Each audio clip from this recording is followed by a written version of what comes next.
Shalom Berajá.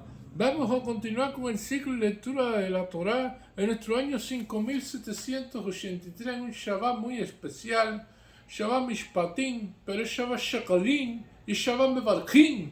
O sea que tiene unas peculiaridades muy especiales. Vamos a empezar con la Parashá Shavua Mishpatim que dice así.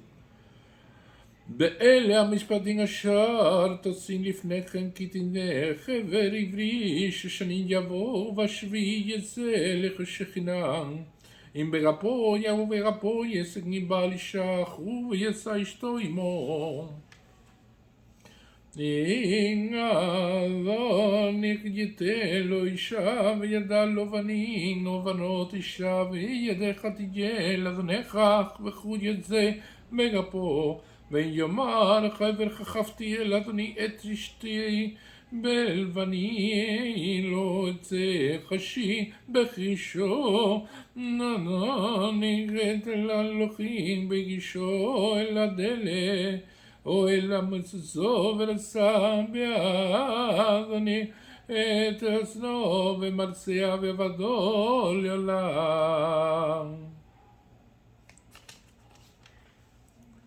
Y estas son las leyes que colocarás ante ellos. Si adquieres un esclavo judío, durante 6 años servirás y el séptimo saldrá libre, sin cargo.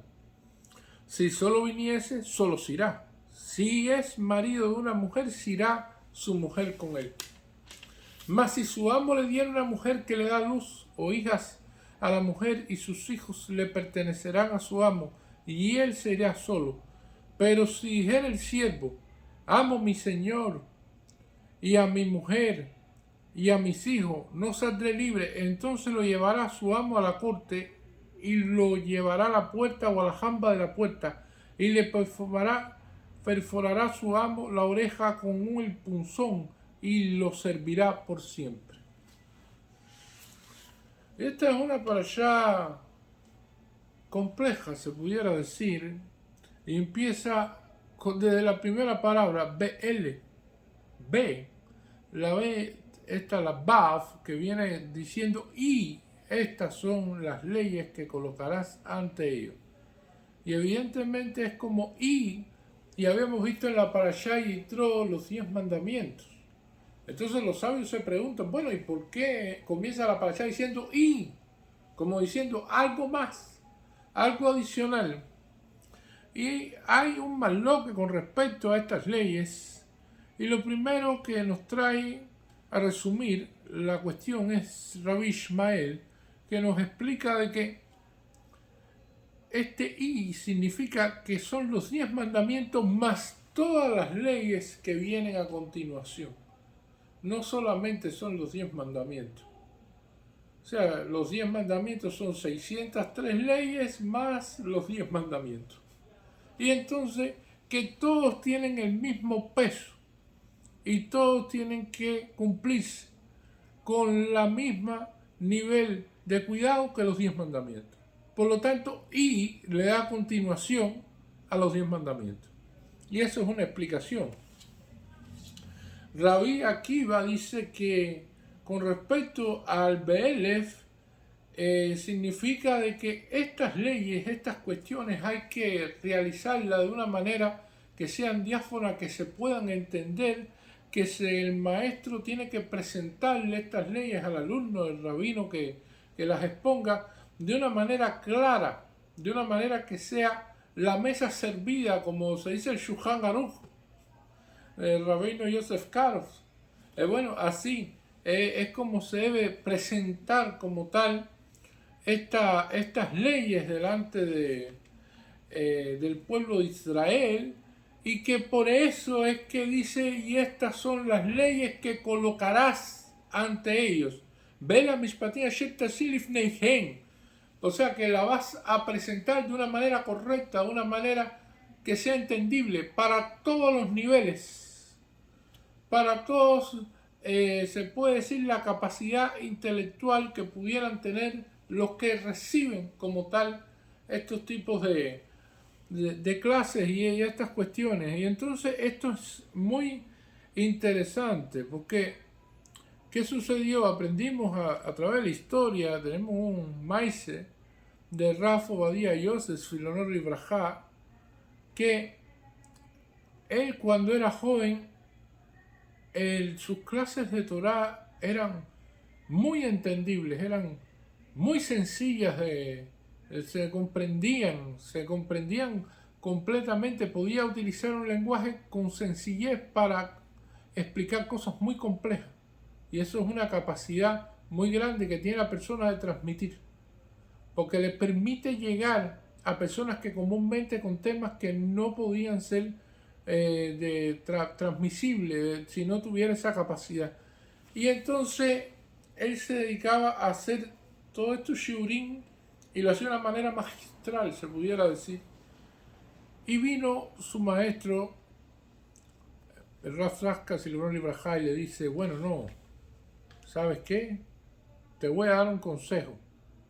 En los shiurim no lo hagas tan fácil.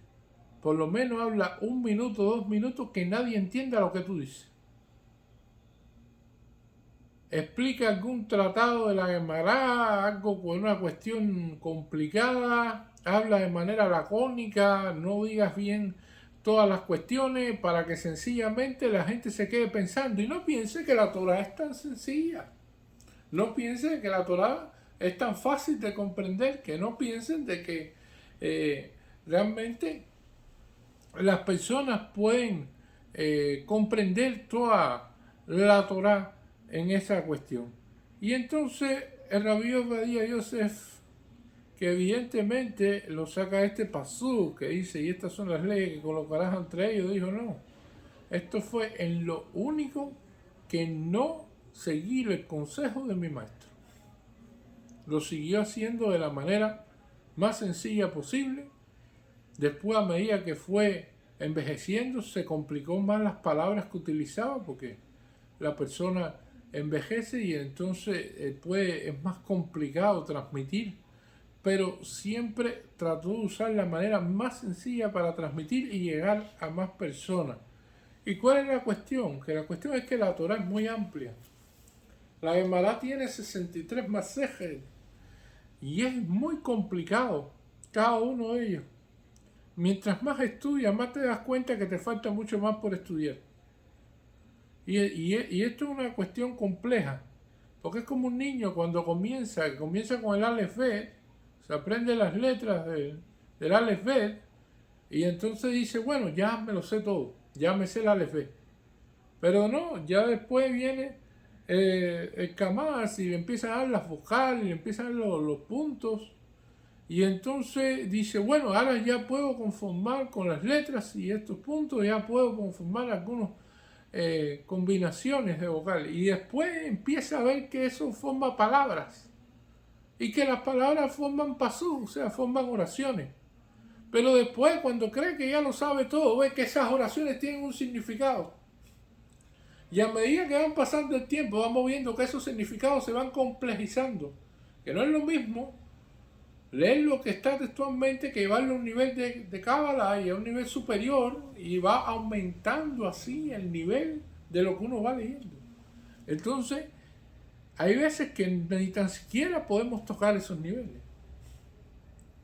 Entonces, es tan complejo que quizá esa sería la forma en que el maestro de Rabbi Obadía Yosef le quiso decir a él de que no diera las cosas tan sencillas, porque no es tan fácil. Pero de todas formas, Rabbi Obadía Yosef lo que quería llegar a más gente y a más personas. Y así fue como lo hizo. Nosotros vemos que existe la palabra amishpatim aquí, que viene siendo las leyes, y nos dicen, no leas amishpatim, lee de la G, de Adayan de Mishba Yazeh, Peshana Terak Itzo Mishpat. O sea, un juez, antes de realizar un juicio, debe tratar de conseguir un acuerdo entre las dos partes. Si van dos personas a realizar un juicio, el juez debe intentar por todos los medios de que lleguen a un arreglo y que no vayan a juicio. Y esa propuesta debe hacerla 3 veces. Si hay una parte que está decidida, o las dos, y dicen no a juicio, y usted se lo plantea 3 veces, bueno, entonces van a juicio porque quieren en ese momento que actúe la justicia del juez. Pero como lo plantea nuestro sabio, es preferible un acuerdo en el cual no se obtenga el 100% de las cosas que uno quiere, que llegar a un juicio en el cual hay un ganador y hay un perdedor. Y entonces plantean que es mejor llegar siempre a un acuerdo. No obstante, si las personas deciden llegar a un juicio, entonces se va a aplicar en ese momento el atributo de la justicia y el juez es socio de Hashem en ese momento y va a interpretar la ley como lo establece como tal. Y no todas las personas, porque creen que pueden ganar, ganan. Porque muchas veces no es como ellos lo interpretaron. Y esto es una cuestión interesante. La otra cuestión que vamos a ver aquí es que cuando dice que colocarán las leyes delante de ellos, es que hay que tener paciencia, sablanut también, de colocar bien las leyes y de repetirlas. Y nos cuentan la historia de que Ras Perera, Sirono Librajá, necesitaba repetirle a un alumno 400 veces cada ley para, como tal, que el alumno entendiera lo que se estaba diciendo. Y eso es complicado, porque generalmente los maestros en las escuelas comunes de los goyim no tienen tanta paciencia. Los maestros hoy en día repiten una vez, repiten 2 veces y a medida que van repitiendo se van molestando. Y entonces no todas las personas pueden entender todas las cosas en la primera vez. A veces necesitan varias veces. Y entonces, en este caso, el maestro Yehudí que enseña todas estas cuestiones tiene que tener sablanú, tiene que tener paciencia, tiene que prepararse y tiene que repetir varias veces las cuestiones a sus alumnos hasta que el alumno logre entender. Y la idea sea completamente fijada y los conceptos sean comprendidos en toda su cabalidad, en toda su, se puede decir, en todo lo que enmarca como tal dentro de la ley judía. Y esto es muy importante. Por lo tanto, enseñar es una cuestión de paciencia. También lo vamos a ver aquí. Así nos enseña la Torá que Moshe transmitía varias veces, le transmitía a Aarón, le transmitía a los ancianos, llegaba transmitiéndole también después a todo el pueblo, o sea que hacía un sistema de transmisión de varias veces, en varias ocasiones, para que todos pudieran entender todas estas cuestiones. Y vamos a empezar aquí con esta primera ley que viene después de los 10 mandamientos, y entonces dice, si aquí eres un esclavo judío, y es una de las cuestiones que nos llama muchísimo la atención. Truman López la Gemara tremendo dice, bueno, empezar después de los 10 mandamientos hablando de esclavitud. ¿Por qué no se habla de otra cosa? No se habla de matrimonio, se habla de Shema Israel, se habla de otra cuestión. Van a empezar a hablar de esclavitud. Y la cuestión es que hay que poner, nuestros sabios explica el pueblo de Israel en contexto. Es un pueblo que había salido de Egipto y que tenía la esclavitud fresca en la mente. Si hay un pueblo que en ese momento sabía más de esclavitud, ese era el pueblo de Israel. Todos habían sido esclavos en Egipto. Entonces, los temas que le eran más fáciles, más sencillos de entender, de menos complejidad para ellos, por la manera de pensar, por la manera de sentir de ellos, por esta cuestión fresca que tenían de la vida, que era lo único que habían conocido, es la esclavitud. Por lo tanto, empiezan a darle leyes con respecto a los esclavos. Y con esto podían entender claramente si estas leyes eran favorables para un esclavo o no. Y esto es una de las cuestiones también que podían entender, estas cuestiones en específico, porque en aquella época la esclavitud existía y era común, y por lo tanto en la Torá Hashem la dio para saber cómo era esta cuestión y cómo debía tratarse al esclavo hebreo. Y bueno, tal es así que estas leyes que se le dan con respecto al esclavo hebreo son tan humanas, se pudieran decir, desde el punto de vista de lo que se dice aquí en la Torá, que el tratado de Kiddushin en la Gemara, el Masaj Kiddushin, nos dice que quien adquiere un esclavo hebreo adquiere un amo para sí mismo. Es como si se comprara un dueño. Quien compra un esclavo compra un dueño para sí mismo. Y estas leyes son, se pueden decir, tan complejas que si, por ejemplo, en una casa hay un pan bueno y un pan que es regular, el que tiene más derecho a comer el pan bueno es el esclavo, porque el esclavo tiene que sentirse bien. Si en una casa hay una sola almohada, la almohada le pertenece al esclavo. El esclavo no puede dormir en una cama que sea peor que la del dueño. O sea, tiene que tener la misma calidad.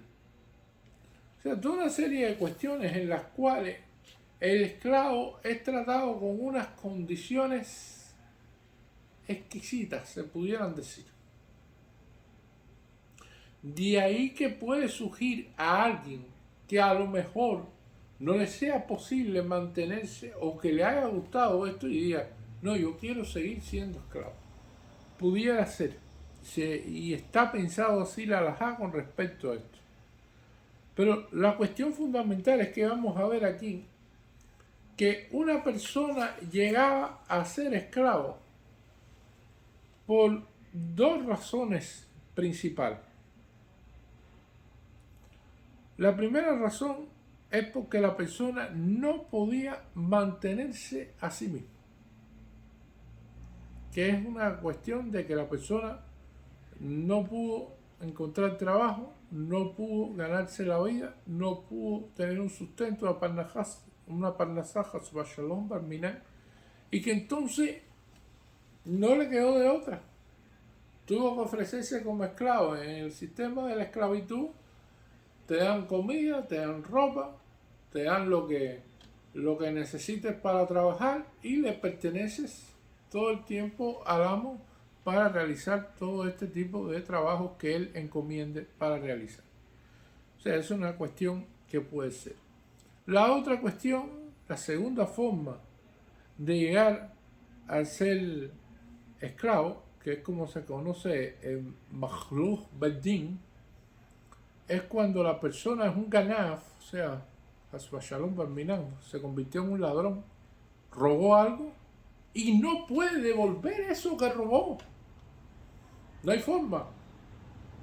Y entonces, ¿qué sucede? Que la persona al no poder devolver lo que ha robado tiene que venderse como esclavo. El Bendín lo vende como esclavo el tribunal y entonces lo adquieren como esclavo y con esa venta se repone lo que esa persona robó.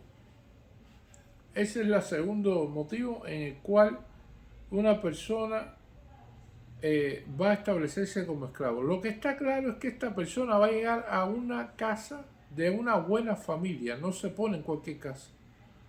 O sea, se vende a una familia que sea un ejemplo de familia para que la persona que llegue ahí como esclavo aprenda, conozca, vea lo que es una familia funcional.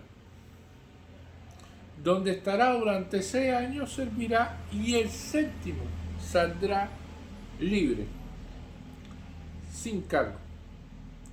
Y esto es una cuestión interesante, Porque hoy en día la opción que se le da a una persona que comete un delito de robo y que sencillamente termina en esto y que no puede pagar las cosas y no pueden pagar fianza, bueno, entonces termina en la cárcel.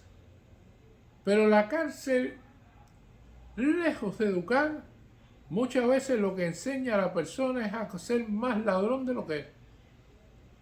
Porque en la cárcel se encuentra otro compañero y las primeras conversaciones son: bueno, ¿y por qué tú estás aquí? Bueno, yo estoy aquí por el robo de estos, Shalom Barminan, y yo también estoy aquí por el robo de aquello. Pero ¿cómo fue que tú robaste? Bueno, yo robé así. No, pero no tenías que hacerlo así, tenías que hacerlo de esta manera. Y el otro entonces va a enseñar. Y entonces, si conocía dos formas de robar, en la cárcel después puede salir conociendo 26 formas distintas de robar. Porque sencillamente la cárcel es una escuela. Ahí están todos los ladrones, ahí están todos los delincuentes, y estos delincuentes hablan entre ellos. Y cuando hablan, cada uno enseña sus conocimientos con respecto a lo que hicieron. Entonces las personas aprenden cosas que no sabían, porque se reúnen con esas personas. Y esto ha sucedido realmente y es increíble, porque muchas veces hemos visto en las cuestiones y conociendo que personas que han visitado cárceles y esto, que han preparado a veces hasta pequeños museos, donde se ha visto que con un cepillo de dientes podían hacer, por ejemplo, una cuchilla, y que con un poco de jabón podían preparar una trampa para alguien para que se cayera, hiciera esto o lo otro. O sea que tenían una gran cantidad de creatividad y tiempo para hacer cosas indebidas. Y por lo tanto, muchas veces la cárcel, lejos de educar en el sentido correcto, lo que le da es más información con respecto a cómo hacer más fechorías. Y hay personas que evidentemente, debido a eso, vuelven a reincidir en la cárcel nuevamente una vez que salen. Es un ciclo. Y vuelven de nuevo ahí. Por lo tanto, la Torá plantea un sistema diferente. La Torá plantea que esta persona vaya a un lugar de gente buena y que entonces aprenda los modales y las costumbres de esta gente buena. Y que entonces estas personas influyan evidentemente sobre esa vida, y ahí sí que no va a aprender nada que tenga que ver con estas cuestiones de lo que hizo y que lamentablemente cayó en este problema. Ahora, aquí dice el siguiente paso: si solo viniese, solo Sira. Significa que es una persona que no está casado en el momento en que entró como esclavo. Es una persona el cual llegó soltero y sale soltero como llegó. Ahora, si es marido de una mujer, o sea, una persona que tiene a su esposa y que en ese momento entra como esclavo, entonces como no recibe salario y como no recibe, no es un trabajador, se pudiera decir, entonces el dueño que lo compró a él tiene la obligación de mantener a la mujer del esclavo. Por eso es que si es marido de una mujer, se irá su mujer con él. O sea, después que el dueño mantiene a su mujer esos 6 años, entonces ya después que le dan la libertad, él se va con la mujer con que vino. Porque precisamente antes de entrar en la esclavitud, él estaba casado y que entonces llegó con su esposa y el amo los mantuvo a los dos, pero el que es esclavo es el esposo y mantuvo a la mujer de él. Y esto es otra cuestión interesante. Mas si su amo le diere una mujer que le da a luz hijos o hijas, y esto es una cuestión también que va a aparecer aquí, en el caso en que entre una persona y que el amo le da una esposa porque precisamente quiere que tenga descendencia, y esta descendencia que trae hijos o hijas, la mujer y los hijos de pertenecen al amo y él será solo, porque fue dada dentro de la esclavitud. Solamente esa mujer y esos hijos pueden ser liberados en el año Yobel, que es cada 50 años. Año 49 de Shemitah, 50 años, año Yobel. Entonces, pero si dijera el siervo, amo a mi señor, o sea, ama a su amo, a su mujer y a mis hijos, y no saldré libre, o sea, el esclavo decide por sí mismo, por su propia decisión, de que él desea seguir siendo esclavo y que no desea salir libre. Y esto puede suceder porque como tiene todas las condiciones creadas, la persona se acostumbró a esa vida y entonces dice, bueno, aquí no me falta nada, como bien igual que el amo, tengo la misma tipo de cama, tengo todas estas condiciones aquí estamos siendo mantenidos, y entonces en ese momento el amo lo lleva a la corte. Ahí en el Betín, después que él decide eso y se dice en el tribunal, lo llevará, después de que la corte certifique todo lo que él dijo, a la puerta o la jamba de la puerta y le perforará su amo la oreja con un punzón. Y evidentemente esto es una cuestión muy interesante, porque ¿qué es lo que pasa? Que cuando nosotros salimos de Egipto, nosotros en las jambas de la puerta, previo a la salida, en la plaga de Macabe Jorot, que se sacrificaron estos animales que eran para los egipcios sus dioses y que cubrimos con sangre esas jambas de la puerta. Esa última plaga marcó como tal la salida de Egipto y el fin de la esclavitud del pueblo de Israel. Y entonces Hashem te libera de la esclavitud en Egipto. Tú escuchaste todas estas cosas de esclavos que fuimos en Egipto, te entraron por aquí y te salieron por allá, por el otro lado del oído. Y entonces, por eso, se perfora la oreja del esclavo en la jamba de la puerta, porque va a verter sangre. Esto es un cartílago, la oreja es un cartílago y evidentemente se vierte sangre. Y al perforarla, entonces cubre de sangre la jamba de la puerta, como diciendo, tú no saliste de esa esclavitud, porque tu mente sigue siendo esclavo. ¿Está bien? Tuviste un error, tuviste un problema. Esta fue el Bedín lo que decidió, pero ahora tienes la decisión y por tu propia voluntad tú quieres seguir siendo esclavo, cuando Dios te dio la libertad cuando saliste de él.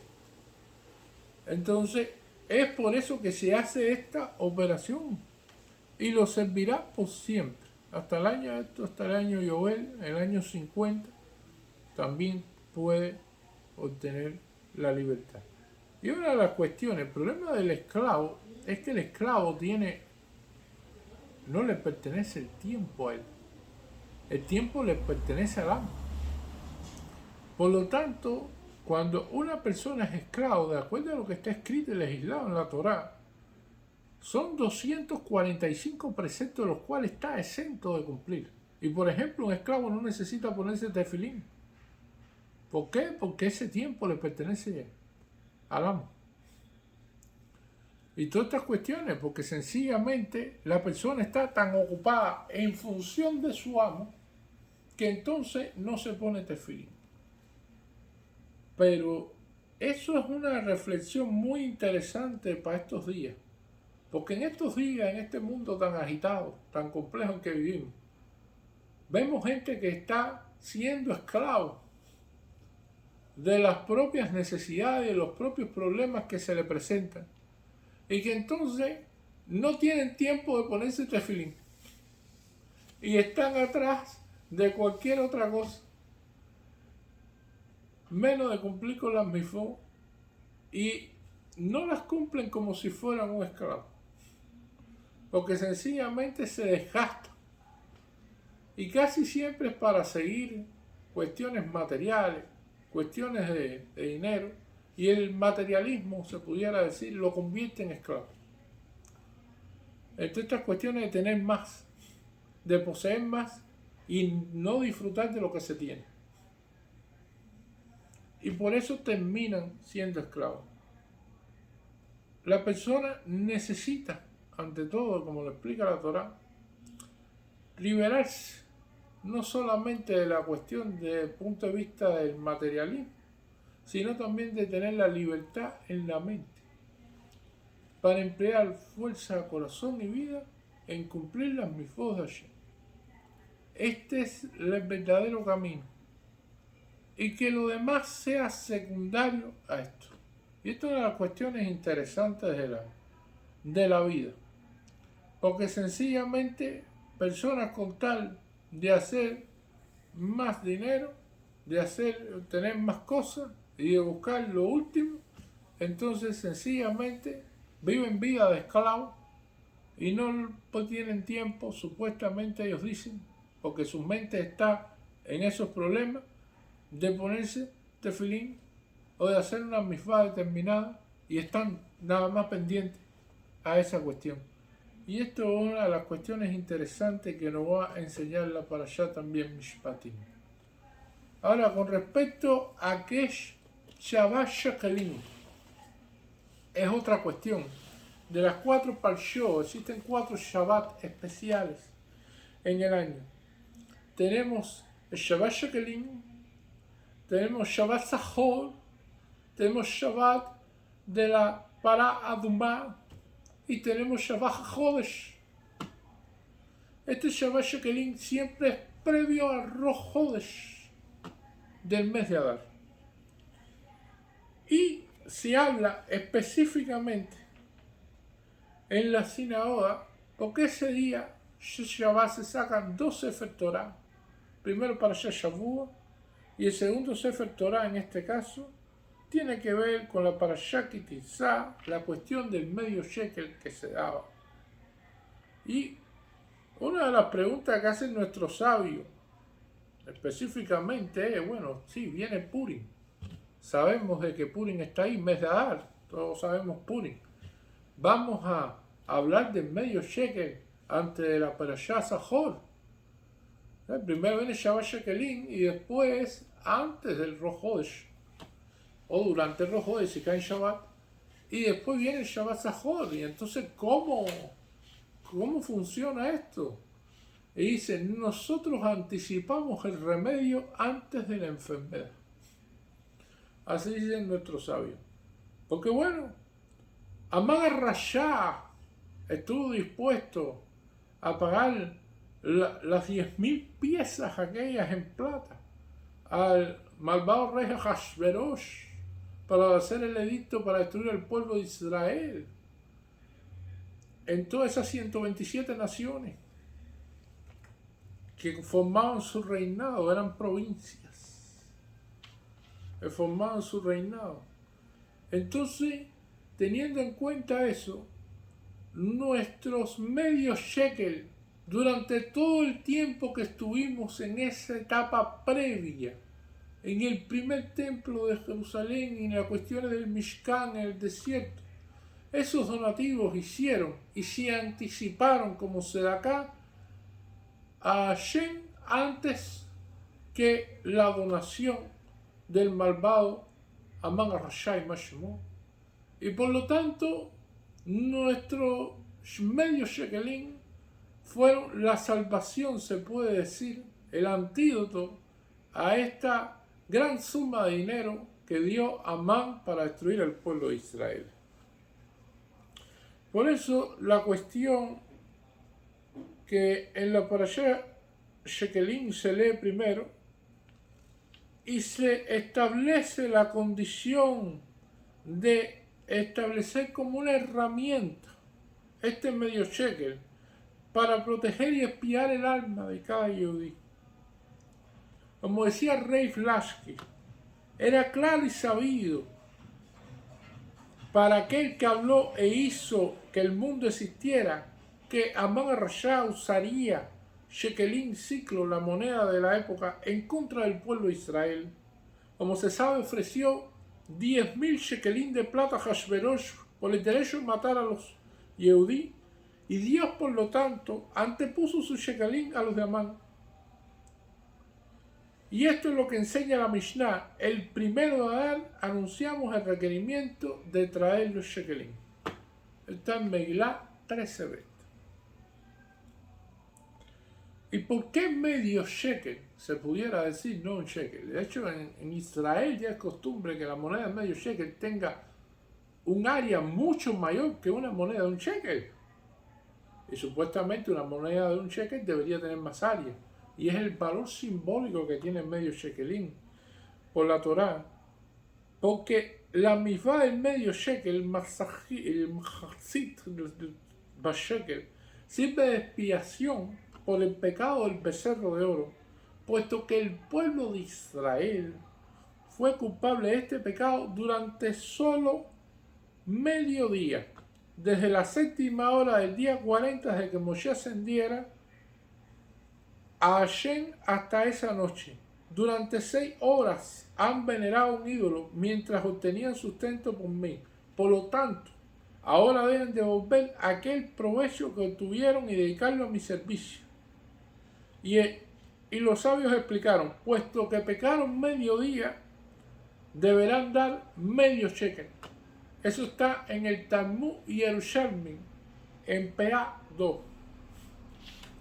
Los sabios posteriores en relación a ello que la misvá es traer medio shekel y no uno entero, han encontrado varias alusiones que guían al hombre hacia el amor y el temor a Hashem. Y esta es una de las cuestiones muy interesantes.